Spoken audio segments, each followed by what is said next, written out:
잠언서 마지막 시간입니다. 잠언서 31장을 같이 한번 보겠습니다.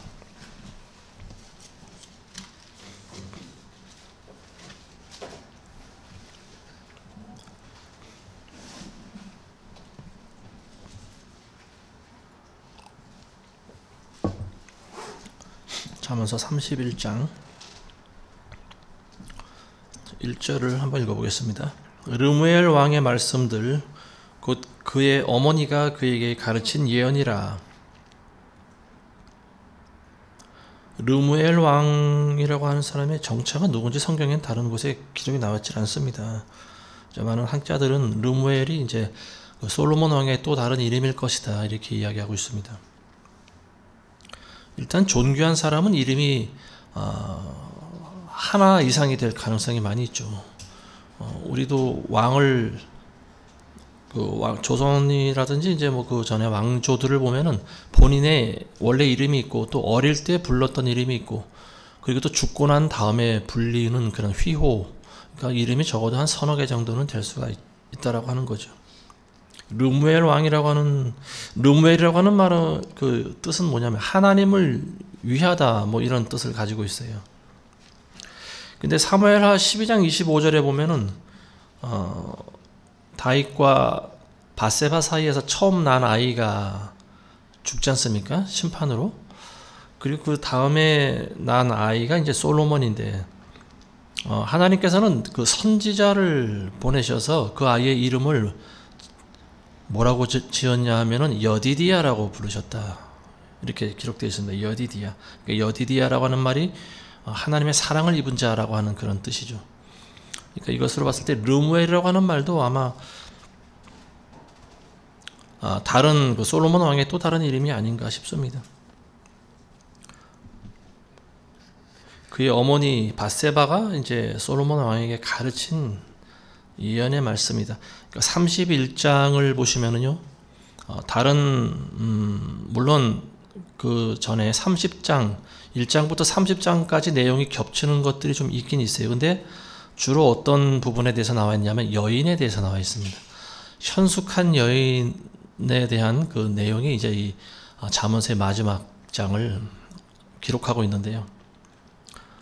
아무래도 이제 본인이 여인이고 또 처음에 다윗 왕과 만났을 때 그 관계가 부적절한 관계로 만난 그런 관계이기 때문에 아마 본인도 아이를 잃은 죄책감, 그러니까 하나님께 어떤 죄를 지었다라고 하는 그런 죄책감이 있었고 또 아이를 잃었을 때 그 슬픔이 있지 않겠습니까?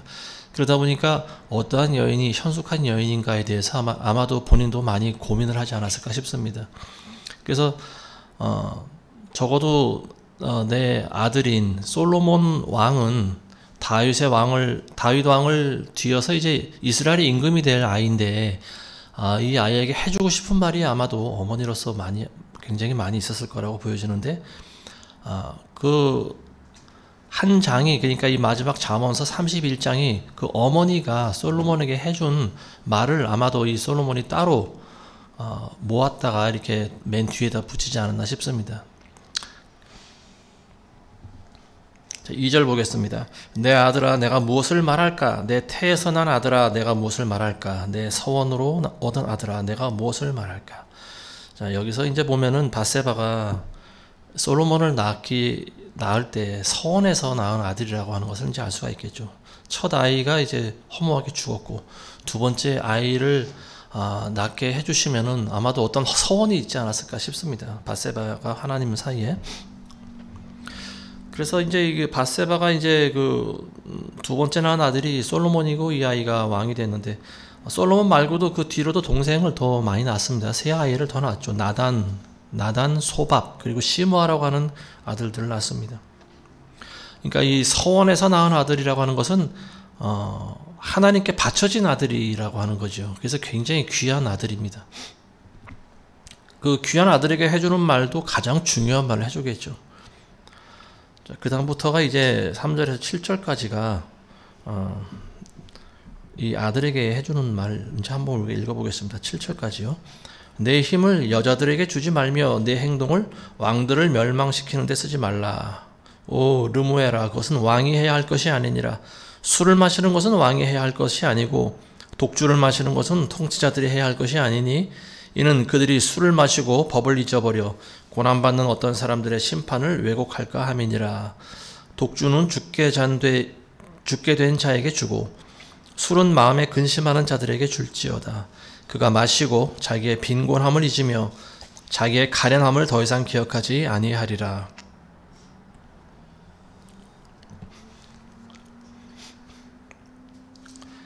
자, 여기서 보면은 3절에 보면은 내 힘을 여자들에게 주지 말라. 그러니까 이 어머니로서 아들에게 해주고 싶은 가장 첫 번째 말이 뭐냐면 여자에게 빠져 살지 말라고 하는 말입니다. 여자에게 헛되게 힘을 낭비하지 말라고 하는 거예요. 근데 솔로몬은 어머니의 경고를 아마도 무시했던 것 같습니다. 그러니까 역대 왕 중에서 가장 많은 아내를 거느린 왕이 솔로몬 왕인데요. 내 행동을 왕들을 멸망시킨 데 쓰지 말고, 여기서도 이제 보면은 다윗 왕을 조금 언급한 것 같습니다. 다윗이 통일 이스라엘을 만들기 위해서 주변에 있는 많은 국가들을 정복했지 않습니까? 암몬이라든지 시리아라든지 주변에 있는 이 팔레스타인, 지금의 팔레스타인 그 민족들을 다윗은 생전에 걸쳐서 계속 피를 흘리고 전쟁을 한 왕이 바로 다윗이에요. 그러니까 이 다윗이 전쟁에 나갈 때마다 아내였던 바세바의 심정이 어떻겠습니까?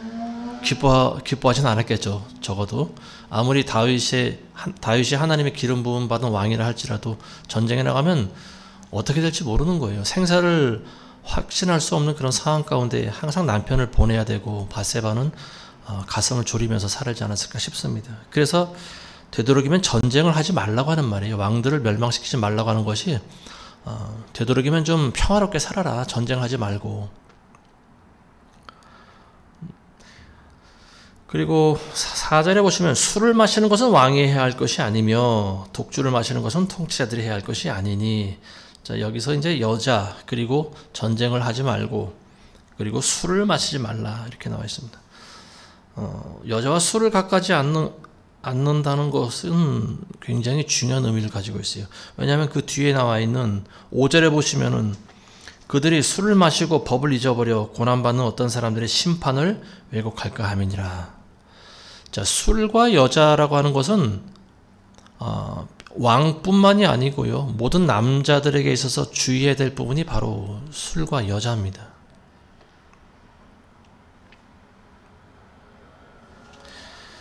특히 왕 같은 경우에는 권력이 있지 않습니까?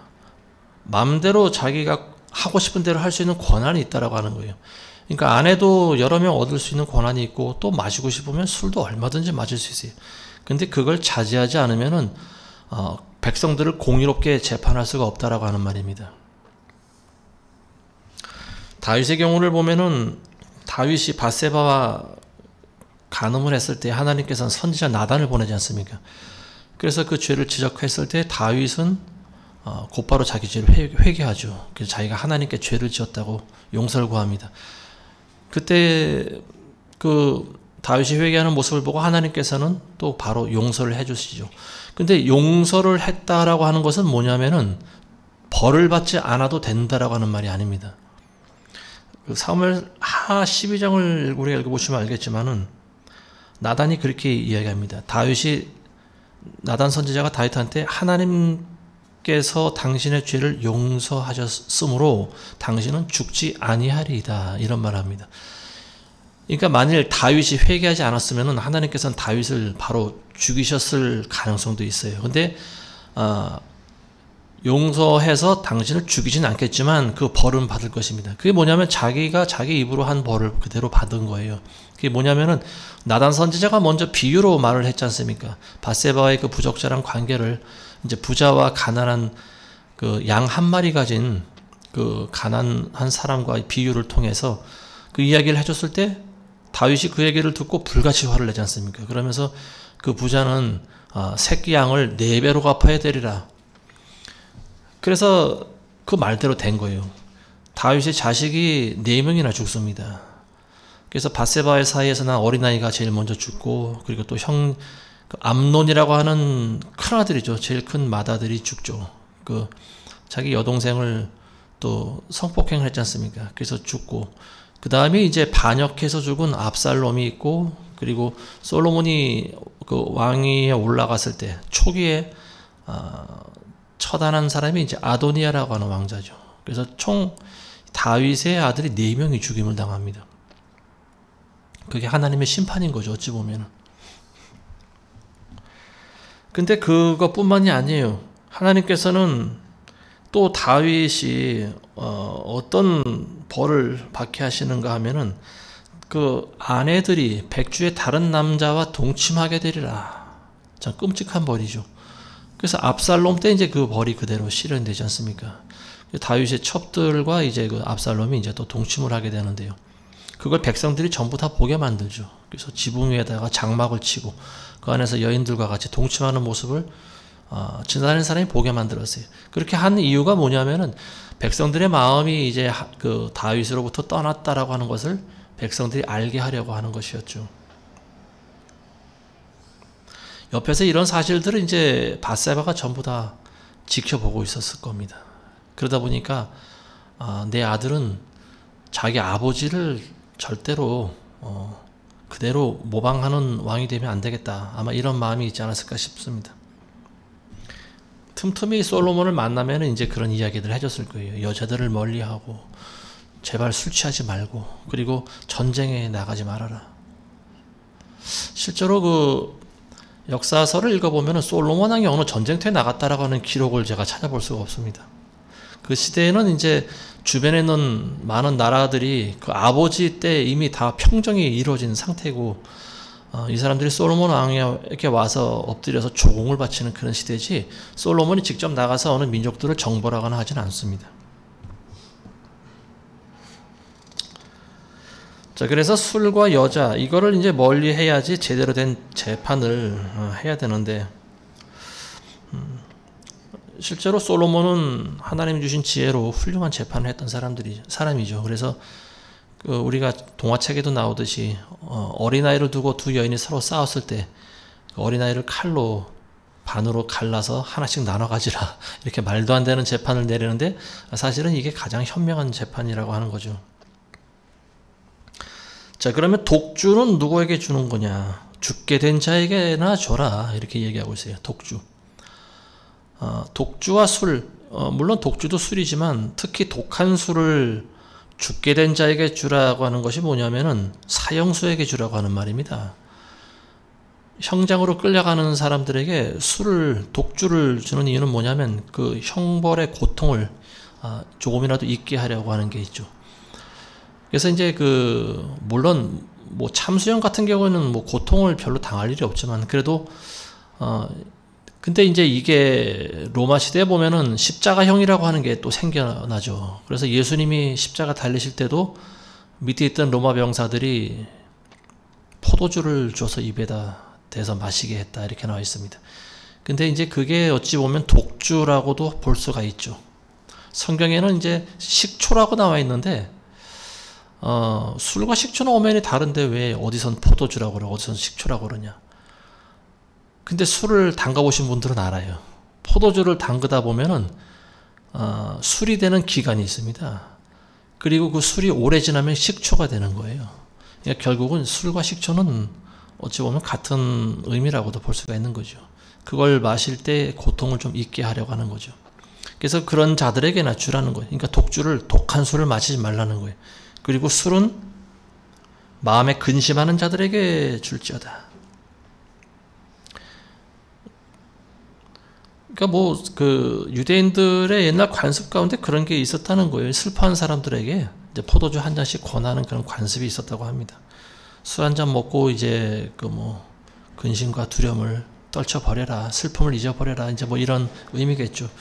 근데 뭐 술을 마신다고 해서 문제가 해결되거나 그러지는 않잖아요. 그러니까 순간적인 어떤 그런 감정을 조금 진정시키는 그런 효과는 있다고 보여집니다.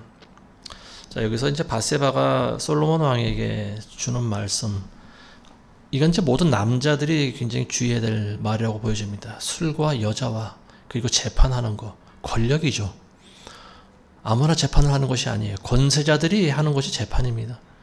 이 말씀이 제가 이제 신학교 들어오면서부터 늘 들었던 말입니다. 많은 선배 목사님들이 그런 이야기를 많이 해요. 술과 여자를 제일 조심해야 된다. 그리고 돈을 좋아하면 안 된다. 돈은 어찌 보면 권력이죠. 그러니까 술과 여자와 권력, 이 세 가지는 목회자들이 가장 멀리해야 되고 가장 조심해야 될 부분이 아닌가 싶습니다. 순식간에 넘어가는 거예요. 술과 여자 그리고 권력이라고 하는 것은.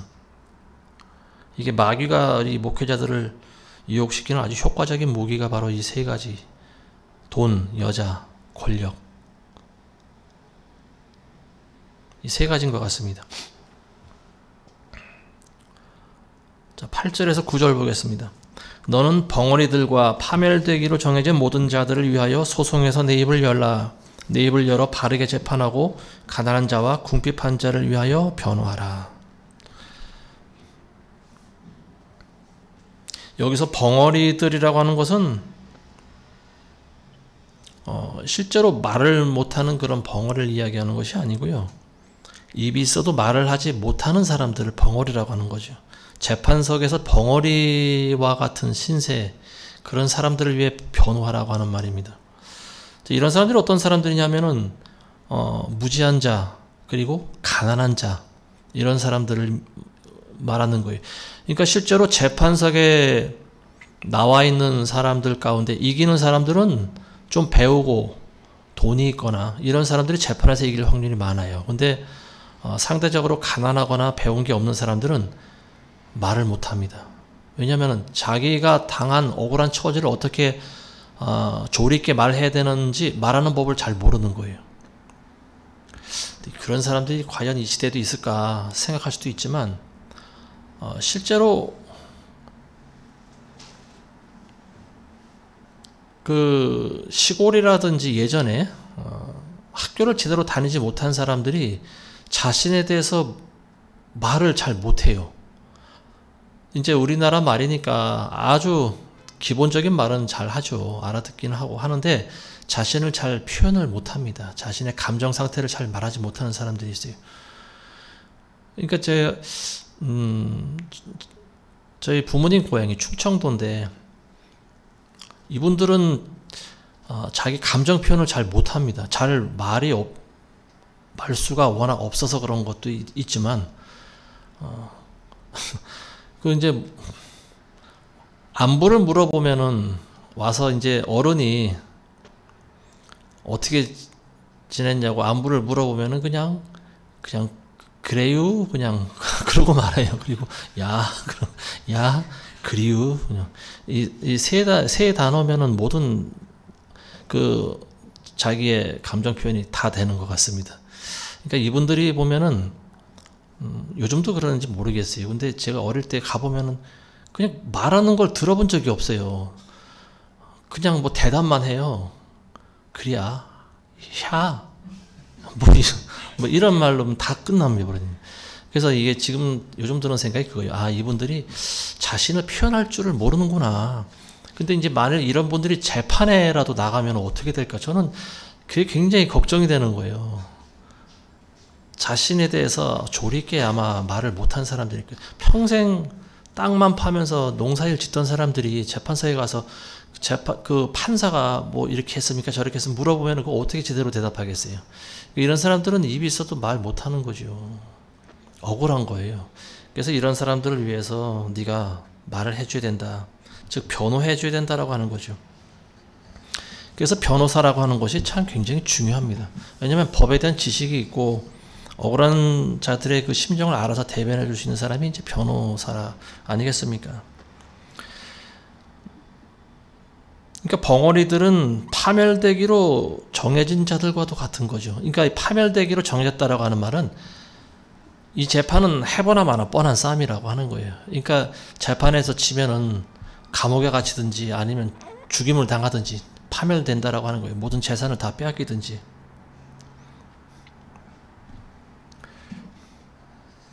이 말씀을 이제 우리가 영적으로 한번 적용을 해보면은 우리도 이제 그런 만일 우리가 하나님을 만나지 못했다라고 하면은 재판석에서 우리도 벙어리와 같은 신세가 되지 않았을까 싶습니다. 아무 말 못하는 거죠. 하나님께서 너는 뭐 하다 왔냐? 그러면 뭐 그냥 착하게 살다 왔습니다. 이게 말이 안 되는 거잖아요. 그리고 하나님 앞에서는 이제 그런 말들이 나올 수가 없는 거죠. 그리스도의 보혈을 의지하고 나온 사람만이 그리스도가 중보를 해주시는 거죠. 예수님은 우리의 중보자가 되시는 분입니다. 그래서 우리가 하나님 앞에 서게 됐을 때 우리를 위해 변호해 주시는 분이에요.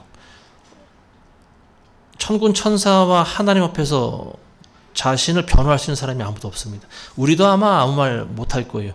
그러니까 이제 그리스도의 그 보혈의 공로로 구속함을 받지 못한 사람들은 아무 말 못하고 그냥 지옥의 판결을 받고 떨어지는 거예요. 이게 바로 멸망되기로 작정된 자들입니다. 근데 우리는 달라요. 우리는 말을 못하지만 예수님이 우리를 대신 비유해 주시기 때문에 그렇습니다. 그래서 너는 무엇을 위해 뭘 어떻게 살다 왔느냐, 만일 하나님이 그런 질문을 하시면은 우리도 아무 말 할 게 없어요. 왜냐하면 우리 행위로서 우리가 구원받을 만한 짓을 한 것이 없기 때문에 그렇습니다. 이제 그때 나서주는 분이 이제 예수님이죠. 예수님께서 아버지한테, 하나님한테, 아버지여 저들은 내 피로 산 자입니다. 저 사람을 천국에 들여보내 주시옵소서. 이 옆에서 중보해 주시는 분이 바로 예수님입니다. 그러니까 우리는 원래 멸망되기로 작정된 자들이나 다름이 없어요. 근데 우리가 천국 갈 수 있는 유일한 이유는 예수님 한 분밖에 없습니다. 예수님께서 우리의 위로자가 되시고 변호인이 되시기 때문에 그래요. 그래서 우리도 이 벙어리들, 그리고 파멸되기로 정해진 자들, 이런 사람들이 사실 불신자들이지 않습니까? 믿지 않는 사람들, 그리고 믿는다고 하지만 넓은 길로 가고 있는 사람들, 파멸되기로 작정한 사람들이에요. 그러니까 이런 사람들에게 진리를 전해줄 책임이 있습니다. 자, 우리 10절부터 볼 텐데요. 자, 여기서부터는 이제 마지막까지 여인에 대해서 언급을 하고 있어요. 물론 앞에서도 여자를 조심하라고 하는 말이 나왔지만 여기서는 이제 현숙한 여인에 대해서 이야기하고 있습니다. 우리 10절에서 12절까지 한번 읽어보겠습니다. 누가 현숙한 여인을 찾아낼 수 있겠느냐? 그녀는 루비보다 훨씬 가치 있느니라. 그녀의 남편의 마음은 그녀를 편안히 신뢰하나니 그가 탈취할 필요가 없으리라.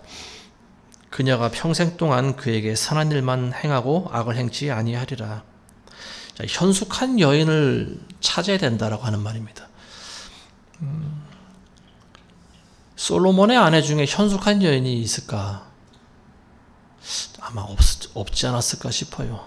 솔로몬이 아내로 맞았던 여인들은 대개가 처음에는 정략적인 그런 결혼을 통해서 얻은 여인들이 많았겠죠. 그리고 아마 본인도 현숙한 여인을 찾기 위해서 아내를 좀 많이 두지 않았을까 싶어요. 근데 300명이 될 때까지, 700명이 될 때까지 뭡니까? 현숙한 여인을 만나지 못한 것 같아요.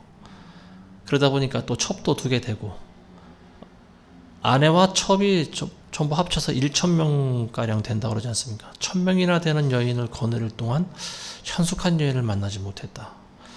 그러니까 그 현숙한 여인이 어떤 여인인가에 대해서 이제 우리가 뒤에 보면은 계속 이야기를 하고 있습니다.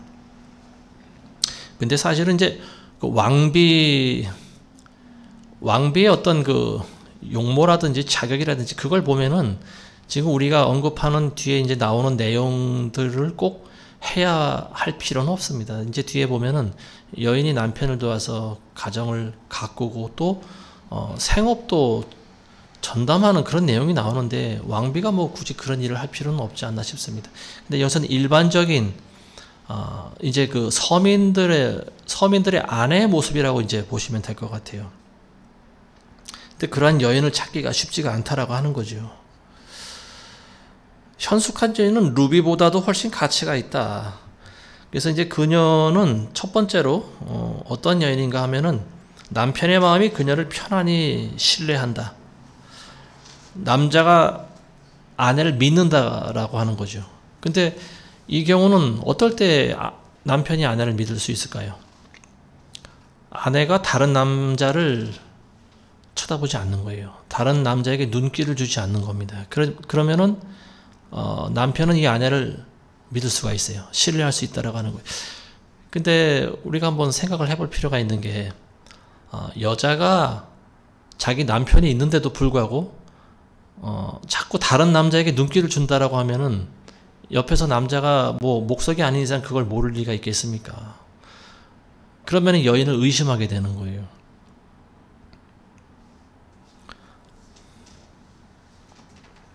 남편이 옆에 있는데 같이 외출하는데 여자가 남편에겐 관심이 없고 길거리 다니면서 이렇게 잘생긴 남자가 지나가면 이렇게 고개를 돌려서 한번 쳐다보고 계속 이런 모습을 보인다 그러면은 남편이 무슨 생각을 할까요?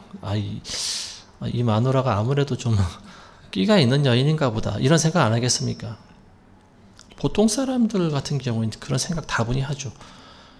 물론 좀 예외가 있는 경우도 있는 것 같습니다. 보니까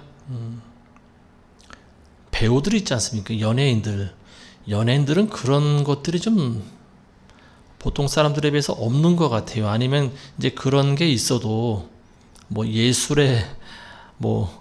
예술이라고 하는 미명으로 이제 그런 것들을 감추고 있는지 그건 잘 모르겠지만 어쨌든 남의 아내가 된 배우들이 또 이 상대 전혀 자기와 상관없는 남자와 같이 또 뭐 그런 배드신을 찍기도 하고 보면 그러는 것 같습니다. 배우들은. 근데 그거를 남편이 알면은 좋아하진 않을 것 같아요. 근데 요즘에는 어쨌든 그런 거 다 알면서도 결혼하는 그런 시대인 것 같아요. 그런 게 별 문제가 안 되는 것 같습니다. 그만큼 시대가 많이 좀 타락을 했다라고 하는 거겠죠. 자, 그래서 먼저는 정결한 여인은 다른 남자에게 눈길을 주지 않는 것이 그 남편의 마음을 편하게 해주는 거죠. 그리고 두 번째로 뭐냐면은 그가 탈취할 필요가 없으리라. 이건 뭐냐면 이제 그 아내가 열심히 가정일을 돌본다라고 하는 거예요. 그래서 남편이 밖에 나가서 도둑질을 해올 필요가 없도록 여자가 열심히 일한다고 하는 거죠. 집에서 여자가 일만 한다고 해서 뭐 쌀이 생기는 건 아니잖아요. 그러니까 여기서 말하고 있는 것은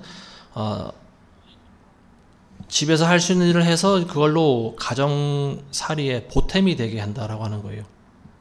아니면 남의 집에 가서 일을 해주고 품삯을 얻어오든지 뭐 이런 식으로 해서 가족들을 먹여 살리는, 이렇게 해서 가정을 잘 보살펴서 남편의 어떤 그 손을 좀 덜어준다라고 할까요? 그런 여인이라고 하는 겁니다. 가정의 모든 필요를 공급해주는 여인이죠.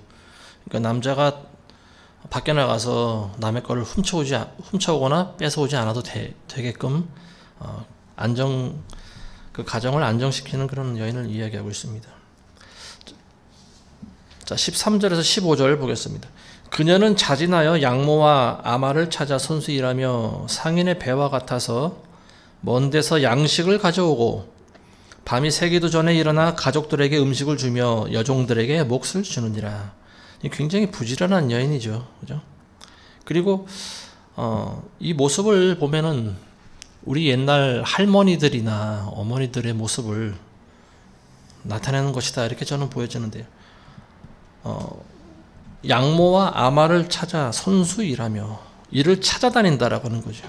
양모와 아마라고 하는 것이 이제 뭐냐면은 양모하고 섞어서 같이 옷 감자는 데 쓰는 그런 섬유질이 나는 그런 식물인 것 같습니다. 아마 풀이라고 하는 게 있는데 그 아마의 씨앗에는 그 뭡니까, 이 옷감 짤 수 있는 그런 섬유질이 많이 나오는 것 같아요. 그래서 양모와 아마를 찾아서 일한다라고 하는 것은 우리 할머니들이 옛날에 했던 그 물레질하는 거, 그걸 이야기하고 있어요. 그리고 상인의 배와 같아서 먼 데서 양식을 가져오고, 식구들을 먹이기 위해서 먼 데서 양식을 가져온다. 뭐 밭에서 가져오든 아니면 남의 집에서 품삯을 받아서 가져오든 구워오든 어쨌든 가족을 먹여 살리기 위해서 양식을 준비하는 거죠. 그리고 그 양식을 아침 일찍 일어나서 밥을 차려주는 거예요, 가족들에게. 그리고 여종들한테도 몫을 주는 거죠. 자, 16절에서 19절까지 보겠습니다. 그녀는 숙고하여 밭을 사며 그녀의 손의 열매로 포도원을 만들고 허리를 힘껏 동이며 팔을 튼튼하게 하느니라. 그녀는 자기의 장사가 잘 되는 줄 예견하여 밤에도 촛불을 끄지 않고 자기 손을 물레가락에 두며 자기 손으로 손뭉치를 잡느니라. 양털과 아마씨에서 나오는 것을 가지고 이제 물레질하는 거죠. 그래서 그것을 실로 물레질을 해서 실을 잤습니다. 실을 만들어내는 거죠. 그리고 그 실을 계속 또 이렇게 틀에다 넣어서 만들면 이제 그게 옷감이 되는 거예요.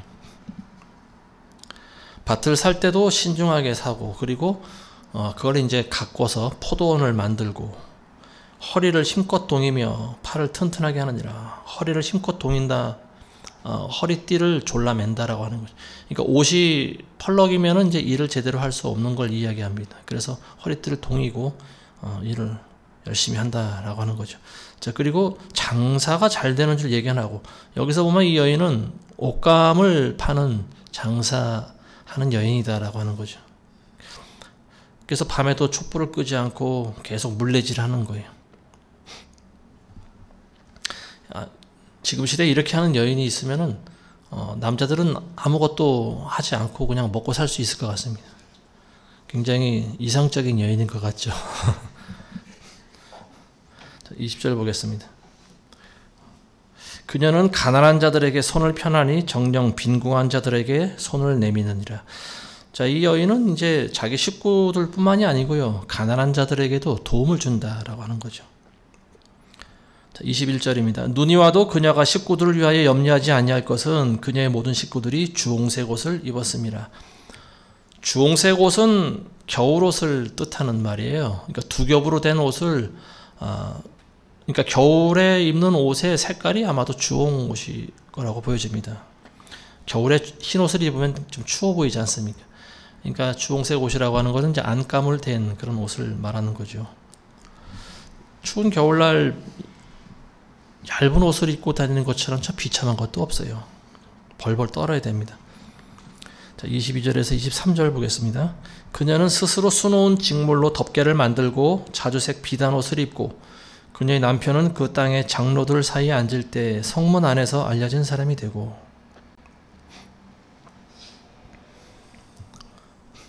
남편이 장로들과 같이 앉아 있대요. 그러면은 남편의 직위도 장로라고 하는 거죠. 장로든지 아니면 장로급 그 이상 되는 사람으로 보여지는데요. 성문 안에서 알려진 사람이 됐다. 성문 앞에 앉아 있다라고 하는 것은, 장로들과 함께 성문에 앉아 있다라고 하는 건 뭐냐면은 백성들의 재판을 감당한다라고 하는 말입니다. 과거 이스라엘에서는 이제 그 성문 앞에 그 연로한 원로들이 앉아 있어요. 장로들이. 그러면은 억울한 일을 당한 사람들이 와서 그 앞에서 재판을 받습니다. 그런 일을 해주는 사람이에요. 이 남편이. 여기 나오는 여인의 남편이. 그러니까 상당히 가정적으로도 안정이 되고 재산도 있고, 그리고 남편은 덕망이 있는 사람이죠.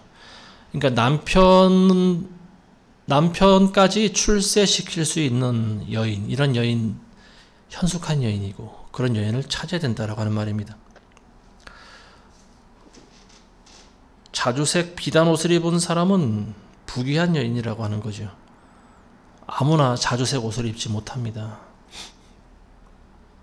예수님이 말씀하신 비유에도 나오지 않습니까? 그 부자와 나사로의 비유에서도 그 부자는 자색 옷을 입고 다녔다라고 나와 있죠. 그러니까 부유한 사람이죠. 굉장히 부유한 사람입니다. 아내의 그 근면함과 성실함, 이런 내조 때문에 남편이 바깥 일에만 전념할 수 있게 만들었다라고 하는 말이죠. 모든 집안일을 전부 여인이 한 거예요. 청소부터, 지금 시대로 말하면은 집안의 청소부터, 설거지서부터, 밥 차리는 것서부터, 그리고 또 일감을 가져와서 또 집에서 열심히 일해서 또 수입을 올리고, 그리고 남편은 집안일에 일절 손대지 못하게 만들고 남편을 이제 존귀한 자로 만듭니다. 그러니까 이런 여인이 현숙한 여인이라고 하는 거예요. 자, 24절에서 25절 보겠습니다. 그녀는 세마포로 옷을 지어 팔며 장식띠를 상인들에게 넘겨주느니라. 능력과 존귀가 그녀의 옷이 되나니 그녀가 다가올 때에 기뻐하리라. 자, 이 여인은 세마포와 장식띠를 상인들에게 넘겨준다. 이게 뭐냐면 상인들한테 판다라고 하는 거예요. 그 당시에는 지금과 같이 공장이라고 하는 게 없잖아요. 그러니까 상인들이 물건을 팔 때 그 물건들은 어디서 나오냐면은 여인들의 손에서 나오는 경우가 많아요. 그래서 집집마다 이제 그 소문난 집을 찾아다니면서 그 여인이 만든 그런 머리띠라든지 장식띠 같은 거, 옷감, 직물 이런 것들을 이제 사갑니다. 실력이 좋으면은 다른 여인이 만든 것보다 더 돈을 많이 쳐서 사가겠죠, 상인들이. 중동 지역의 상인들 사이에서 인기가 있었던 것이 이제 바로 이런 직물들입니다. 옷감, 양털로 짠 것들. 이런 것들이 이제 인기리에 팔려나가는데, 솜씨 좋은 여인이 짠 것은 이제 그 중에서 더 많이 값이 나가는 거죠.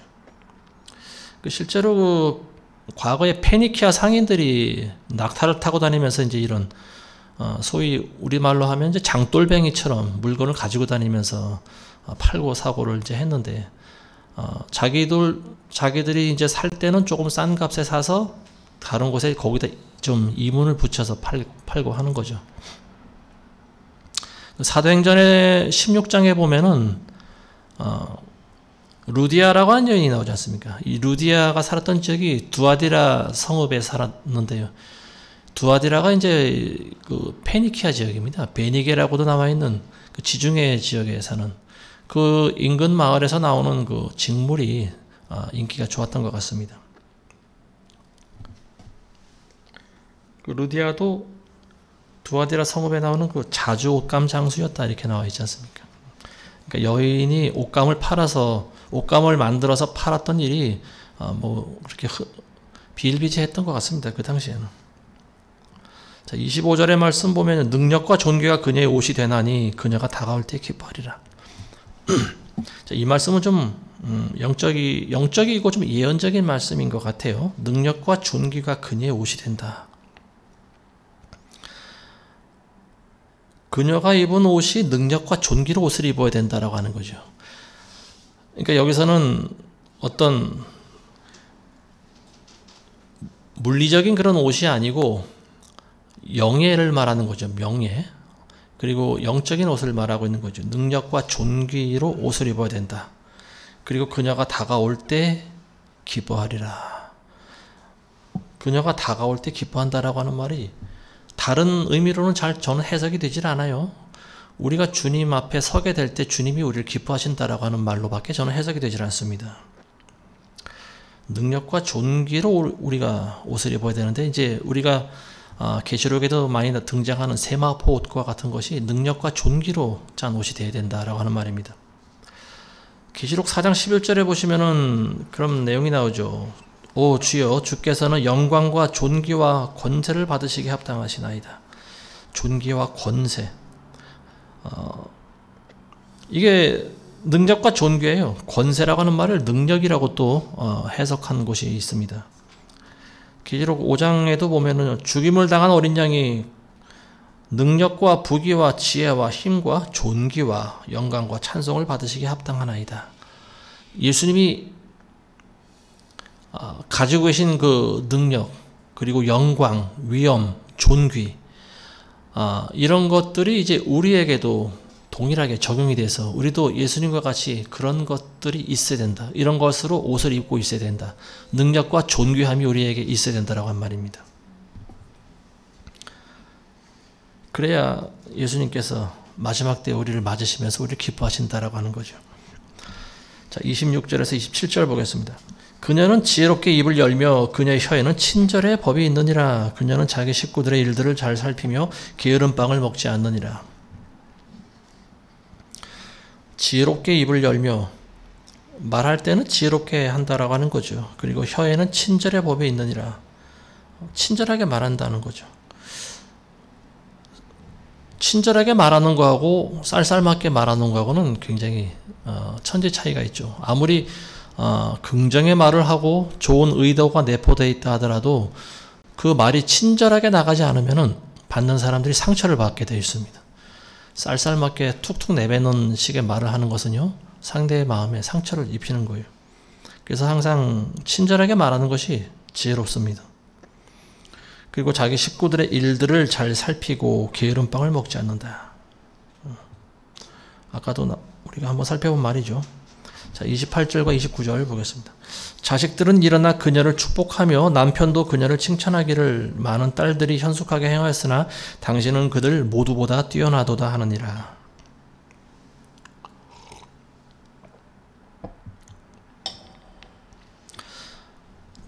남편과 자식이 그 아내를 전부 칭찬한다라고 하는 거예요. 남편으로부터도 칭찬을 듣고 자식으로부터 칭찬을 듣는 그런 어머니가 굉장히 중요한 어머니 역할을 하는 거죠. 남편은 많은 여자들 중에 현숙한 여인이 많이 있지만 당신이 최고다. 그 남편의 칭찬을 받는 거예요. 여자의 입장에서 보면은 남편의 칭찬을 듣는 것이 가장 중요한 것 같아요.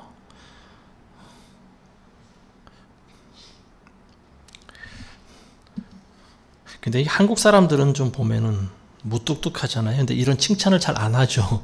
아내가 좀 현숙한 여인이고 훌륭하면은 칭찬을 해줄 줄 알아야 되는데, 그러면은 여자 입장에서는 그게 굉장한 힘이 될 텐데 그걸 잘 못해요. 저도 잘 못합니다. 제가 아내에게 혼나는 이유가 이제 다른 게 없어요. 그거 갖고 제가 많이 혼나거든요. 말 한마디를 왜 안 해주냐는 거예요. 나한테 칭찬을 왜 안 해주냐고 그럽니다. 그러면서 이제 그런 것들이 좀 필요한 것 같아요. 보면은 저도 30년 넘게 결혼 생활을 하는데 이 여인이라고 하는 존재가 어떤 건지를 지금도 알아가고 있습니다. 굉장히 미묘한 존재인 것 같아요. 알 수 없는 이유로 힘들게 하기도 하지만 또 아무것도 아닌 일이 또 금방 풀리기도 해요. 그게 이제 말 한마디로 이게 천냥빚을 갚는 거라고 하는 것은 저는 좀 뒤늦게 알았습니다. 그래서 되도록이면 많이 해주려고 하는데 또 제 길상 그게 잘 안 되더라고요. 그래서 항상 지금도 싸우면서 살아갑니다. 어쨌든 여인에게 당신이 최고야 이 말 한마디만 해주면 여자는 화가 나더라도 눈 녹듯이 다 녹는 것 같아요. 굉장히 신기한 존재입니다. 여인이라고 하는 사람들은.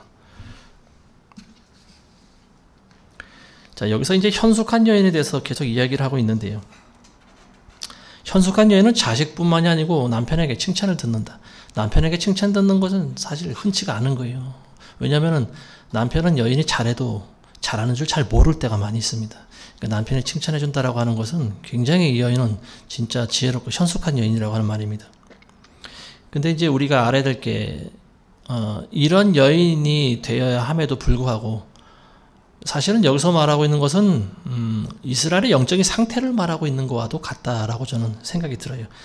이사야 선지자에게 준 하나님 말씀은 뭐냐면은 시온의 딸들이 교만하다라고 이야기를 하고 계십니다. 그리고 음란하고 그리고 외모만 꾸밀 줄 아는 여인들이다. 그러니까 이 히스기야 뿐만이 아니고요. 그 이사야 선지자가 살았던 시대에, 그러니까 유다가 좀 그래도 부유하고 잘 살게 되었을 때 여인들의 모습이라고 하는 것은 이러한 잠언서에 나와 있는 현숙한 여인과는 거리가 멀었다라고 하는 거죠.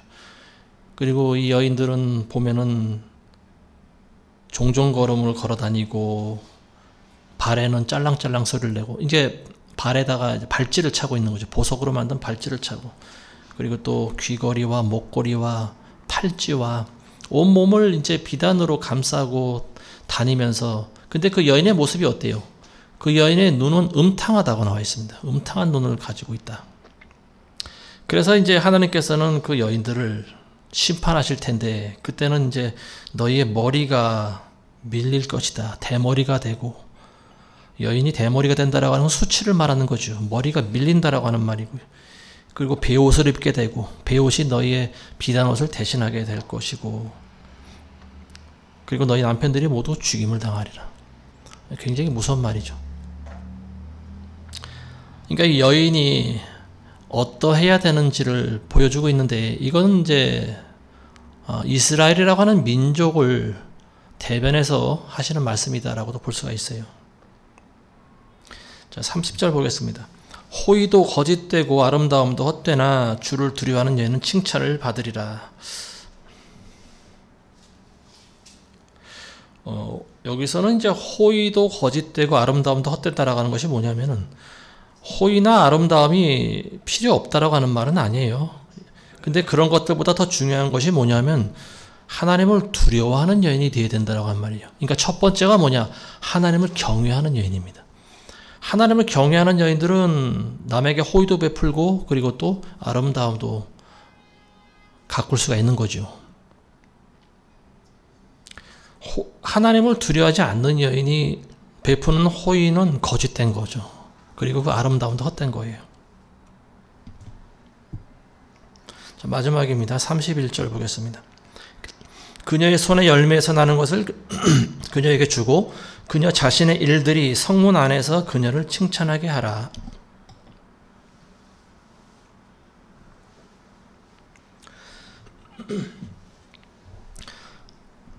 31절 잠언서가 이제 전부 31장으로 되어 있는데 마지막 장도 31절로 되어 있어요.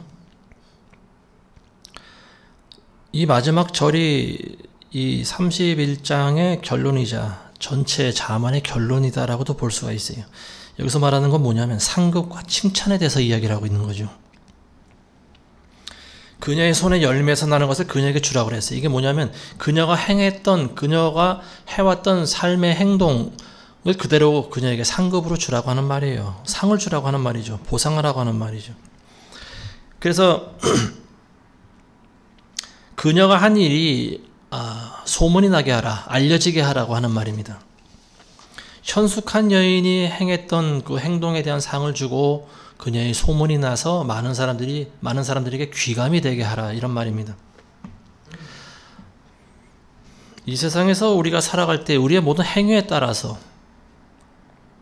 천국에서 상급이 결정된다. 저는 이렇게 봅니다. 그 행위라고 하는 것이 물론 믿음의 행위가 되어야 되는 거죠. 여기서 말하고 있는 것은 행위의 구원을 이야기하고 있는 것은 아니에요. 물론 구원이라고 하는 것은 믿음으로 받는 것입니다. 그렇지만 믿음에는 행위가 들어있지 않습니까? 그 행위를 말하는 거죠. 그래서 우리가 이 세상에서 어떻게 살아갔는지에 대해서, 천국에 대해서는 상급을 적게 받을 수도 있고 많이 받을 수도 있고 아마 그 차이가 있지 않을까 싶습니다. 이 마지막 장 31장에서 언급하고 있는 현숙한 여인의 모습, 그게 이제 저와 여러분들이 되어야 된다라고 보여집니다. 잠언서의 결론은 그거예요. 솔로몬 왕이 이것을 썼을 때 과연 너희가 어떤 사람이 되어야 되겠느냐. 그래서 수많은 지혜를 알려줍니다. 돈을 조심하고 여인을 조심하고 재판을 공의롭게 해야 하고 그리고 친구를 잘 사귀어야 하고 말을 잘 해야 되고 여러 가지 우리가 그동안 살펴봤던 많은 지혜의 말들, 그리고 이러한 지혜의 말들이 마지막에는 여인에게 집중이 되어 있다라고 하는 거죠. 여인이 현숙하면은 남편을 변화시킵니다. 그래서 여인의 모습은 그리고 우리의 모습이 되어야 되고 그리스도의 신부의 그런 모습이 되어야 된다라고 하는 거죠. 모든 지혜를 잠언서를 통해서 너에게 알려줬으니 너희는 그렇게 살아가고 그리고 너희는 마지막에 받을 상급을 기대하라, 이런 말이죠. 전도서에 나와 있는 결론과 똑같아요. 전도서의 이제 마지막 결론이 뭐냐면은 전체 일의 결론을 들을지니 너희는 하나님을 두려워하고 그의 계명을 지켜라. 이것이 모든 사람들의 본분이니라. 잠언의 결론도 전도서의 결론과 똑같아요.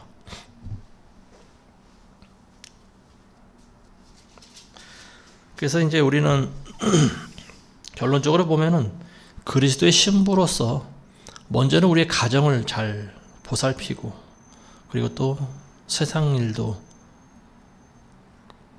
열심히 하고 그래서 또 가족을 잘 부양하고 그리고 또 양식을 나눠주고 가난한 자를 도와주고 이렇게 살아가는 거예요. 그리고 또 말을 할 때는 지혜롭게 하고, 그래서 우리의 한 모든 그 행위가 많은 사람들에게 알려지고 칭찬을 듣게 하는 거죠. 복음이 전파된다라고 하는 것은 전도지를 들고 우리가 역전 앞에 가서 복음지를 나눠주는 것을 이야기하는 것이 아닙니다. 많은 사람들이 그리스도의 제자가 되게 하는 것은요, 우리가 살아가는 모습을 보고 그들도 우리와 같이 변화되는 걸 이야기하고 있는 거예요. 우리가 어떤 교회 프로그램이나 형식과 전통을 따라서 아무리 예수 그리스도를 전한다라고 해도요, 100분의 1이나 변화될까요? 그렇게 돼서 변화된 사람 많지가 않습니다. 그렇지만 우리가 잠언서에서 나와 있는 것과 같이 지혜롭게 행동한다면은 사람들이 우리의 모습을 보고 아마 많은 감동을 받지 않을까 싶습니다. 근데 문제는 그렇게 살아간 사람들이 많지가 않다라고 하는 거예요.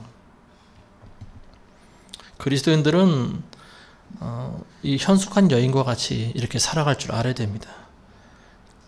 그게 바로 능력과 존귀한 삶을 살아가는 거고, 그리고 이제 마지막 때 예수님 앞에 서게 될 때 예수님께서 저와 여러분들을 기뻐하면서 맞이하게 되시기를 주님의 이름으로 축원합니다. 기도하겠습니다. 하나님 아버지 감사합니다. 우리가 나눈 잠언서의 말씀이 그대로 우리에게 적용이 될 수 있도록 인도하여 주시옵소서. 우린 너무나 부족하고 연약하여서